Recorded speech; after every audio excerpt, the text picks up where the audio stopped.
अभी आप लोगों ने एक खबर पढ़ी होगी। ऐश्वर्या राय को अदालत से बड़ी राहत मिल गई है। मगर इस आदेश से क्या बदलेगा? आखिर ये आदेश क्या है? ये मामला क्या है? इसके बारे में हम लोग बात करते हैं, जानते हैं।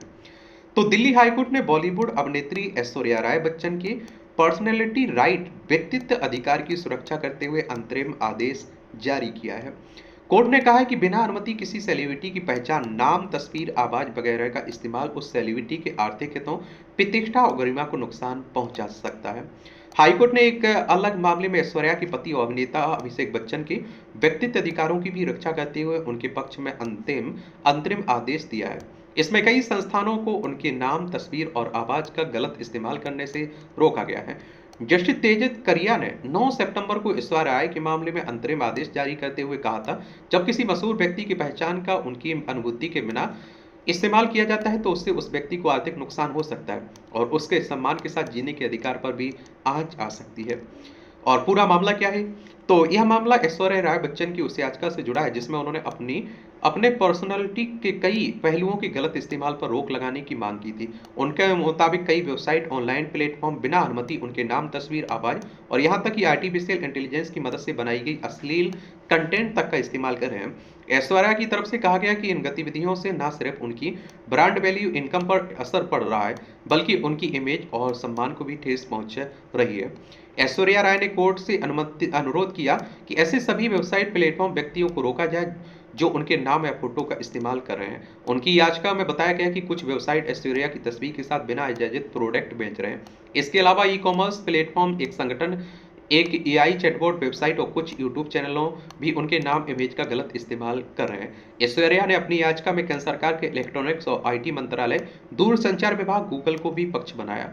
कोर्ट ने ऐश्वर्या राय की शिकायत को गंभीरता से लेते हुए उनके पक्ष में मामला पाया और अंतरिम रोक लगा दी। हाईकोर्ट ने अंतिम आदेश दिया, अब कोई भी व्यक्ति या संस्था ऐश्वर्या राय के नाम, उनके संक्षिप्त नाम एआरबी, उनकी तस्वीर, आवाज, उनके व्यक्तित्व, अन्य के किसी भी पहलू का इस्तेमाल बिना अनुमति नहीं कर सकते। यह रोक किसी भी माध्यम में या फॉर्मेट पर लागू होगी, चाहे वह पारंपरिक हो या artificial intelligence, generative AI, machine learning, deepfake या फेस मॉर्फिंग जैसी तकनीक। आदेश में क्या कहा गया है? और दिल्ली हाईकोर्ट के अंतरिम आदेश में कहा गया कि ऐश्वर्या राय जैसी मशहूर शख्सियत के व्यक्तित्व से जुड़े अधिकार पूरी तरह सुरक्षित हैं और उनके नाम, छवि का गलत इस्तेमाल नहीं किया जा सकता है। साथ ही उनका नाम या इमेज इस्तेमाल करके कोई प्रोडक्ट नहीं बेचा जा सकता है। जिन लोगों ने उनके नाम से बिना इजाजत प्रोडक्ट बेचे, उन्हें भी ऐसा करने से मना किया गया है। कोर्ट ने माना कि ऐश्वर्या न सिर्फ भारत बल्कि दुनिया भर में पहचानी जाने वाली हस्ती हैं।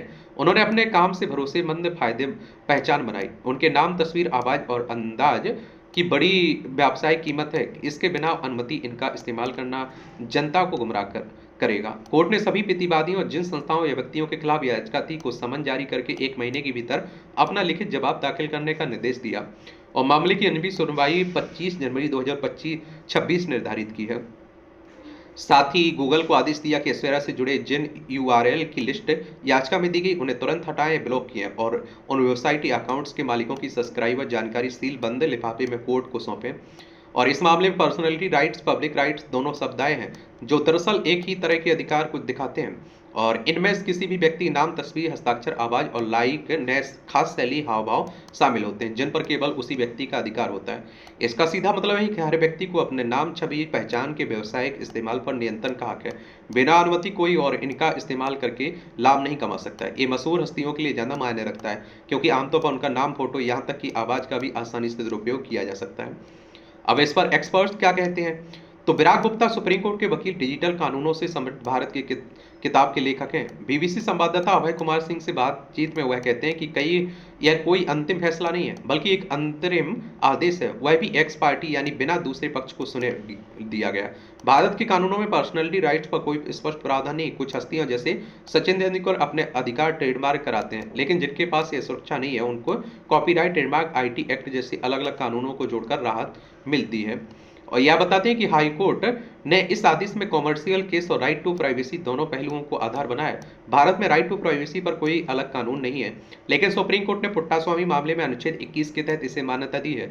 इसी आधार पर भी रिलीफ यहाँ रिलीफ दी गई है। उनके मुताबिक ये आदेश पुराने मामलों पर की परंपरा पर आधारित है, जैसे अमिताभ बच्चन या दलील मेहंदी के मामलों में हुआ।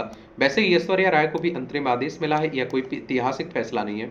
विराग गुप्ता ने यह भी कहा है कि असल समस्या है कि अगर किसी आम आदमी के साथ ऐसा हो जाता है तो वह महंगी कानून लड़ाई नहीं लड़ सकता। भारत में पर्सनलिटी राइट पर स्पष्ट कानून नहीं है, इसलिए अदालतें कॉपीराइट आईटी एक्ट और संविधान के प्रावधानों को जोड़कर ही राहत देती है।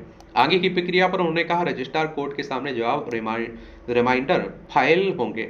जब सभी पक्षों के जवाब पूरे हो जाएंगे तो उसके बाद फिर सबूत सुनवाई के लिए जज के सामने मामला आएगा और जिसके बाद आखिरी फैसला आएगा। और विराग गुप्ता यह भी बताते हैं कि अंतरिम आदेश को लागू करने में डिजिटल कंपनियों ने अगर ना नुकुर किया तो कोर्ट के सामने फिर से नई अर्जी लग सकती है। बाकी आप लोग क्या सोचते हैं? अपनी राय आप लोग बता सकते हैं, जरूर बताना चाहिए। धन्यवाद।